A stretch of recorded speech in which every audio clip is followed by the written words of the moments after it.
Hey folks, Dan Frio here, the rate update. Today is November 29th, 2021. When I come back, I'm going to tell you what happened last week, which is mute point at this point, but what's going on this week. So don't go away. We'll be right back.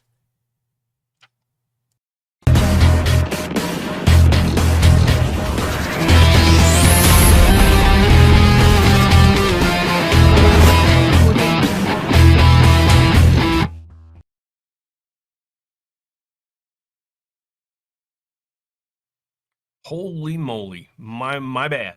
I went away last week, and actually I moved, and I'll bring you guys up to speed later today with all of that, but it was great news to you guys out there, how it's going to make me more competitive, finding you guys the best rate in the whole country. But that being said, what happened last week? Well, let's get to the charts on what's going on there right now. Well, here it is. So I apologize, the green is now black because I got a green screen installed, and I will be posting videos on there within the next probably day or two. You'll see pretty cool background and graphics and everything else. We're just finalizing the last touches on that. But so down below, it's the same charts that we always used. So let's go over what's going on. Last week, here's last week. Look at this. And then Friday is this. So what happened? Okay, so let's put this all in perspective. Here's what we got going on. First off, last week, the Federal Reserve came in and said, we're probably going to boost up our tapering efforts and start cutting back faster and more aggressive and everything else. And that completely spooked the markets. That's why you saw a debacle in the MBS markets. Let me rephrase real quick for those newbies out there. And I apologize about my background. It's usually pretty cool, and we'll be coming back.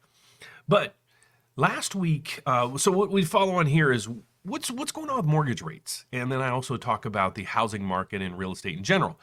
Well, last week we saw the MBS market crash. The MBS is what we follow to see what's going on with mortgage rates. It is called mortgage-backed securities, and it's a bond that trades on Wall Street that investors buy. You might have it in your portfolio, and that's how the buying and the selling of that equates out to what the yield of that bond is doing. I'm just putting this in easiest terms as I possibly can.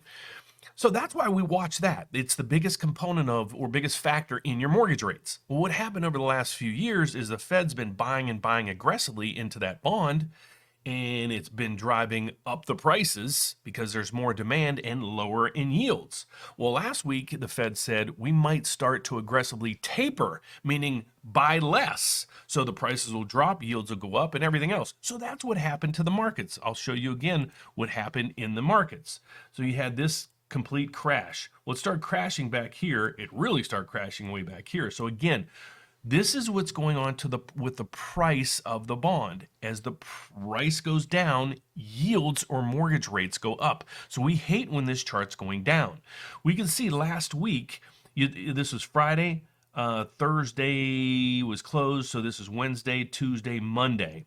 So last week we had all of these declines down through the bottom right, and then Friday, all of a sudden, with the new Omicron, I guess I said that right, Omicron virus going into effect, it's like Corona 3, it spooked out the whole country and the whole world, and then everything rallied back through. So mortgage, people fleed to safety, what they call that, and I'll explain that in a second, but they started buying bonds, and they pushed up the yields or the price of this bond over 70, I think it was 75 points. That's huge.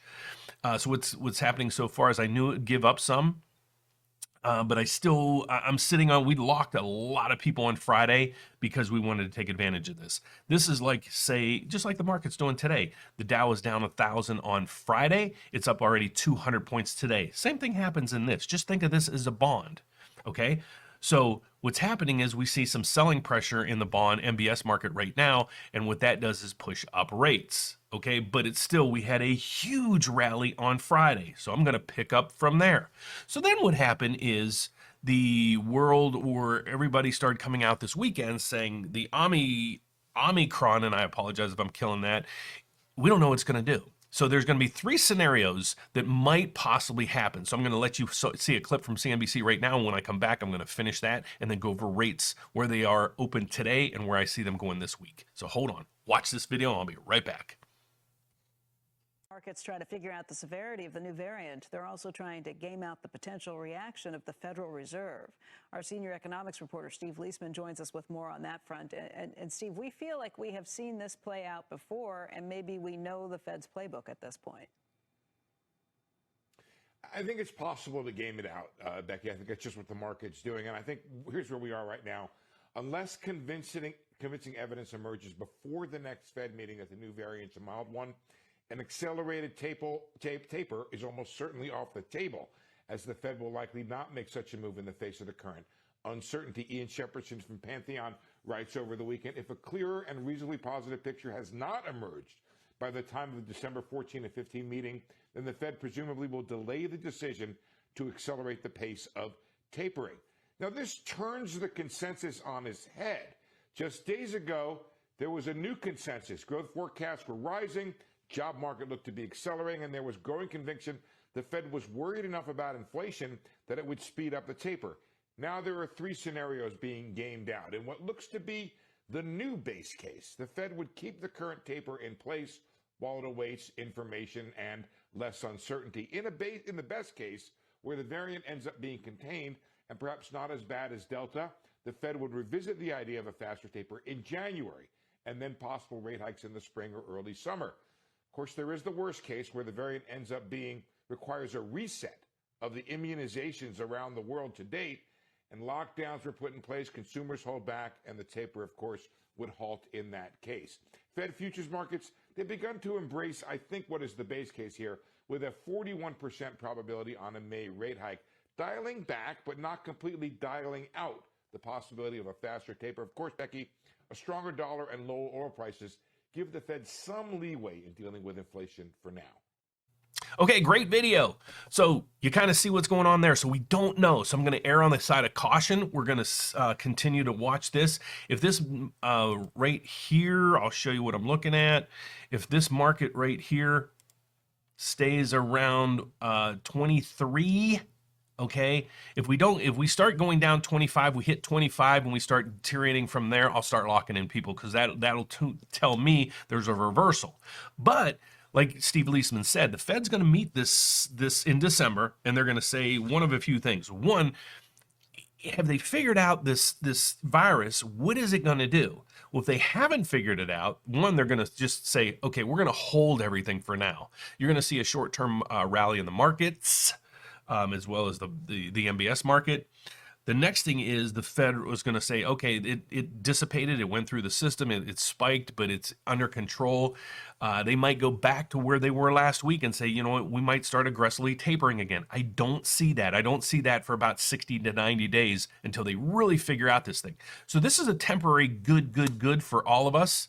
Might not be for your stocks in your portfolio. It might drive you crazy. But us on this side of the fence with the mortgage rates and in the bond markets, like I said, always, is uncertainties in the market really causes this stuff. And I said, you know, I go back to my videos, I would say, here's what's going on economically, but if we get thrown a curveball, like something just out of the blue comes out, like this, or war, or terrorist activities, or something catastrophic to the world, and it's like, you would sit back and say, oh man, that's not good. That is when people, what they call flee to safety. What flee to safety is, when the economy's kicking and everything's going good, people go into stocks. They stay out of bonds. Bonds is like a savings account, okay? When there's uncertainty in the world, when you hear people saying, I'm going to flee to safety, that means basically they're pulling out of the stock market. They're going into some secure investments. Normally those are bonds. And like I said, in this, that we follow in the mortgage industry, we follow the mortgage-backed security is a bond that trades on Wall Street that is that component. So you'll usually see mortgage rates, prices go up, yields go down when people flee to safety. What's going on now? So let's go over what's going on in the markets otherwise.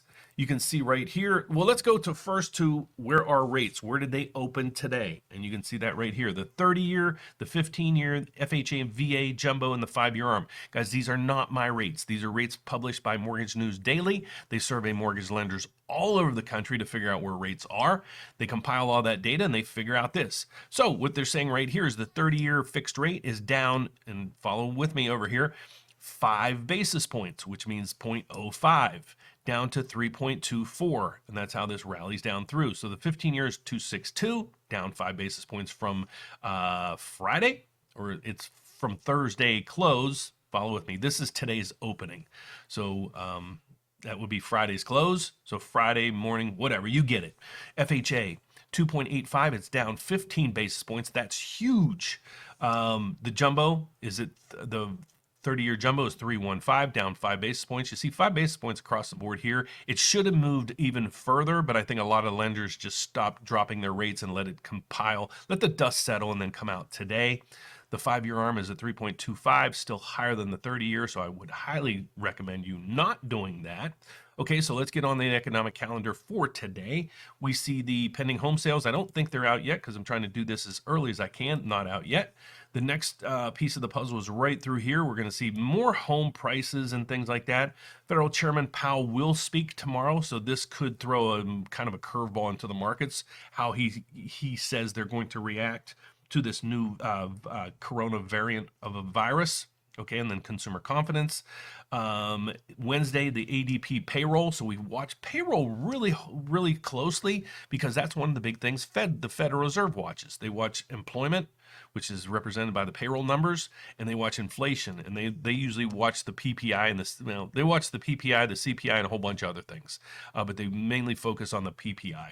And if you're confused with that, just Google it, or continue to watch my videos because I'll educate you guys on all this and more. On Thursday, there's where the jobless and job claims come in. We have the initial jobless claims and continued jobless claims. Well, last week we started seeing, or the last couple months, we started seeing this chart start to trickle down like I anticipated. Once we got rid of the excess stimulus package where they were paying excess unemployment benefits, now a lot of people are going back into the workforce. And then on Friday, we have non-farm payrolls and so forth. Wednesday, the markets will probably react to the ADP numbers. I really, at this point, I don't have a gauge on that because ADP is always wrong and they're usually really far off. So a lot of people, or most people, don't put much emphasis on this number. They do on the Friday number. So it's a really active week this week.